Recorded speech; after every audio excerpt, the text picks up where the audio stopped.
Cattle are one of many domesticated animals humanity has taken with us across the globe. Like many domestic animals, we exploit them for a number of goods, such as meat, milk, leather, and glue.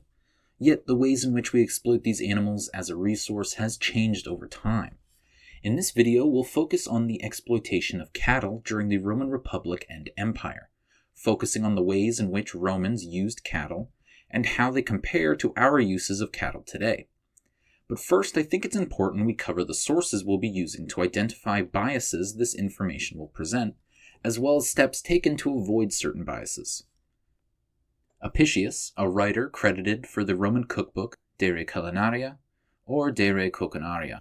This work is a collection of Roman cooking recipes which can give insight into the Roman dietary use of cattle. Columella and Varro both wrote of agriculture during the Roman Republic and early Empire.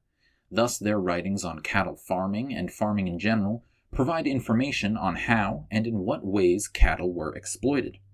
Pliny the Elder, in his Natural Histories, provides evidence on the usage of cow's milk in the Roman diet. Ovid provides information on the sacrificial use of cattle in the Roman religion, through his descriptions of sacrifices involving cattle, as well as religious festivals which celebrated cattle. Artwork will be used throughout the video as artistic evidence for the Romans' uses of cattle. These sources I've listed so far do present an unfortunate bias of largely representing Roman Italy and the Roman upper class, as these Roman writers wrote largely of the wealthy Roman farming, suggesting herds of up to 60 to 100 cattle, or having one of every animal on your farm. These suggestions would not be possible for every Roman farmer. Thus, to aid in our understanding of peasant or poor Roman farmers, use of modern sources relying on archaeological data will be used. The Roman Peasant Project collects archaeological data on Roman peasant and wealthy sites, comparing this data to understand more about the lower classes of Roman society. Their work on Roman peasant farms helps identify meats that would be in the poorer diets, as well as animals kept on poor farms, and even covers cooking ware differences across the classes. This information can help weigh against the biases towards the upper class. However, since it also focuses on Italy, this video will in general focus on Roman Italian cattle farming. Other modern sources which rely on archaeological information are cattle breed variation and improvements in Roman Italy, as well as production and consumption of animals in Roman Italy, both of which provide us data on cattle ages upon death, cattle size, as well as cattle health, as well as some information on cattle's use in a diet. Geography heavily affects animal husbandry practices across the globe, and it was no different in ancient Italy. The dry and mountainous southern Italy was similar to much of Greece, and thus, unsurprisingly, the animal husbandry consisted largely of goats and sheep, as supported by the taxonomical numbers identifying goat and sheep remains as the dominant animal remains in the region. Central Italy is wetter, containing more rolling hills and plains, and thus suited better to cattle than the south. The archaeological data shows cattle were more numerous, yet the urban centers of central Italy had so many pig skeletons that pigs dominated as the most numerous animal of central Italy. The north of Italy had a massive area of fertile plains, fed by many rivers from the surrounding mountains. Thus was the most ideal place for cattle, who require lots of fodder. The archaeological data supports cattle as the most numerous animal remains in the northern Italian region. Now that we've discussed where in Italy cattle were most and least common, we can discuss the Roman uses of cattle. One important use of cattle in Roman society was sacrifice. As a large source of meat, cattle would obviously be ideal to sacrifice and feast upon, as it could feed many people. But you should also consider the wealth and power you may show for yourself by sacrificing such a large, dangerous animal like a bull. Dairy I have listed here with a question mark, as it is a question of how much was cattle milk used in the Roman Italian diet. Entertainment-wise, large bulls, local and exotic, present a dangerous challenge for any gladiator in the arena tasked to fight them, though they were likely less intimidating than a tiger or a lion. Last but certainly not least, cattle served as labor, pulling the plow on farms as well as pulling wagons throughout the Roman world. Cattle served as sacrifices for many different religious festivals, so the sacrifices I've chosen to cover are two that appear most in the artwork, and two which are interesting for the specificity over the cattle chosen to be sacrificed.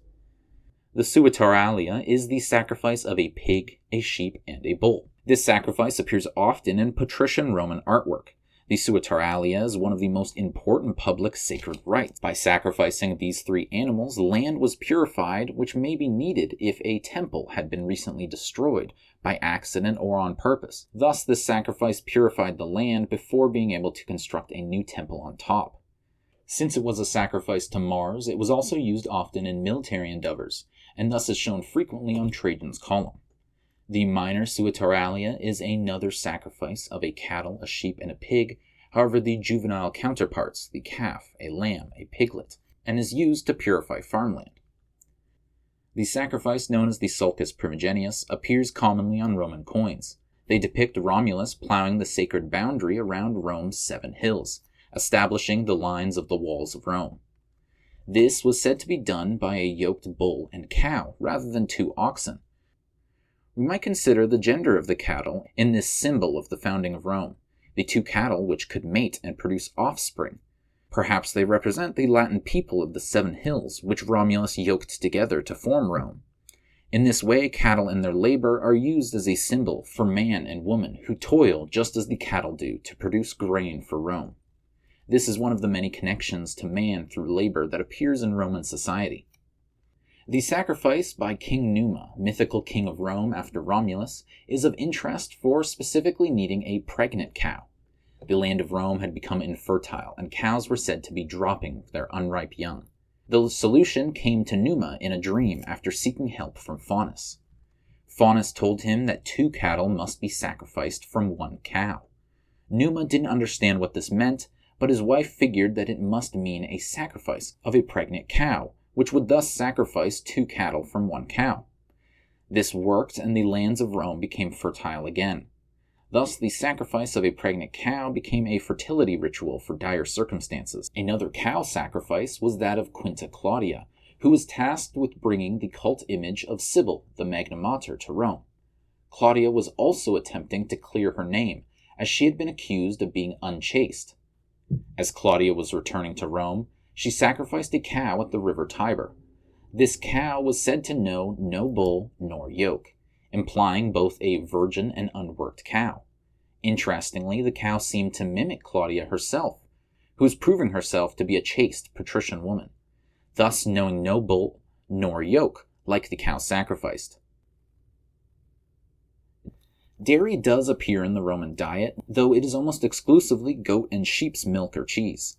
Cattle milk or cheese does not appear often in ancient text, and where it does appear, it is described for its medical uses, such as in Pliny's Natural Histories, which records its use to flush your stomach and induce diarrhea. The inducing of diarrhea itself indicates a lack of use in diet, as the stomach bacteria of the Romans seems to not be used to the cattle's milk. The image I included on this slide may appear odd. This is due to an issue during repairs of this statue.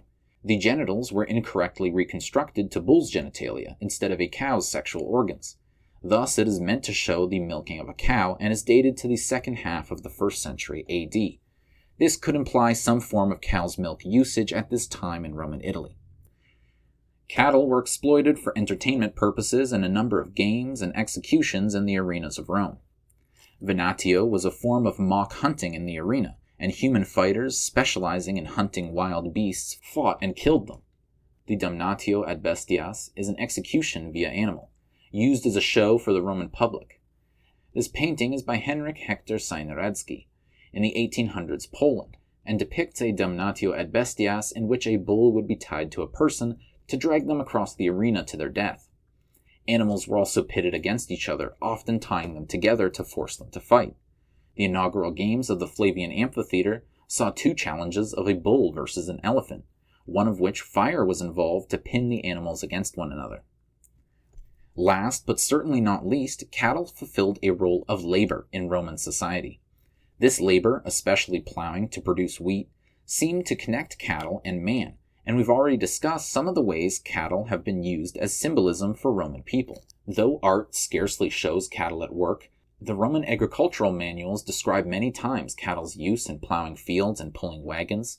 The cattle used most in this endeavor were oxen, male cattle which had been neutered, making them more docile and easier to lead and work alongside than bulls. Female cattle are also described plowing fields on numerous occasions, such as the suggestion for working cows to only be allowed to bear children every second year, to keep the cow healthy since it would spend so much nutrition working. Both sexes of cattle being working animals supports the idea that cattle as a laborer is perhaps its most important use. Roman writers can also help us determine the cattle's main use by examining their breeding recommendations for cattle. Columella and Varro both make suggestions on what to look for in a breed stock cattle. Both of these writers' suggestions focus on qualities which would be good for working cattle: strong shoulders and buttocks, clear vision, good feet shape, as well as rib formation. These strong shoulders would be important for supporting the yoke and the plow. The strong buttocks would support the cattle's rear legs as they bear the heavy loads.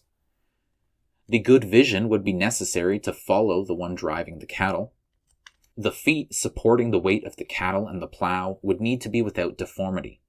And finally, the rib spring would spread the weight across the cattle's body while pulling heavy loads. Interestingly, none of the breeding recommendations mention anything about the mammary system, suggesting milk supply and production was not a sought-out feature when Romans bred cattle. This may explain Varro and Columella both remarking on issues when feeding calves enough milk, as they had recommended to import cows from Ultium to nurse the hungry calves. Or, as said before, some working cows couldn't produce enough milk and had to calve every other year. Now, breeding recommendations and dual-sex labor certainly shows labor as important, but what does archaeological data say to support labor as cattle's major usage in Rome? Taxonomical data, such as bone collections, indicate that almost all cattle were butchered and consumed, which may make you think that they were raised for meat. But I'd like to convince you that it was a side product compared to labor. Today we slaughter cattle at approximately 18 months in age, as this is the most efficient time to kill them based on their speed of growth, and because their meat gets tougher and less appetizing as they age. Thus, if cattle were raised for meat in Rome, the majority of cattle would be killed as juvenile and young adults. Instead, data shows a majority of cattle were slaughtered well into adulthood. The final factor that shows the prevalence of cattle's labor use is the health of Roman cattle. Based on skeletal data, the cattle of Rome were generally quite healthy and well taken care of, but one issue appeared in over 80% of cattle. This issue was osteoarthritis. Osteoarthritis develops in the legs of cattle carrying heavy loads. Thus, the whopping 80% of cattle showing osteoarthritis suggests cattle were working long lives carrying heavy loads before eventually being slaughtered, once the arthritis had started hindering the cattle's work. In this long life of toil, the humble cattle and the Roman farmer are united as an ally in the quest for grain. Perhaps we might consider them jointly worshipping Demeter or Ceres.